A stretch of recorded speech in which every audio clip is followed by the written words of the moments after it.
En el cas dels viatges combinats que es van cancel·lar amb motiu de la pandèmia, de la Covid, a partir del març de l'any passat, del 2020, i que aquests viatges cancel·lats van motivar que moltes empreses oferissin un val en els consumidors que havien adquirit aquests viatges perquè els viatges no es podien realitzar, no es podien dur a terme. És important tenir en compte que si aquest val no s'ha pogut utilitzar en tot aquest període de validesa del val,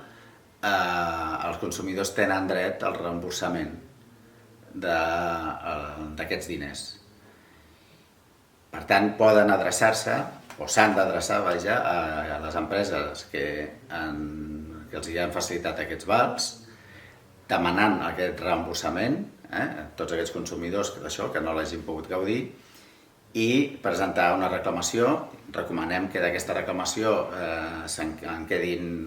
tinguin constància per qualsevol altre tràmit posterior, i si la reclamació inicial no tenen una resposta satisfactòria,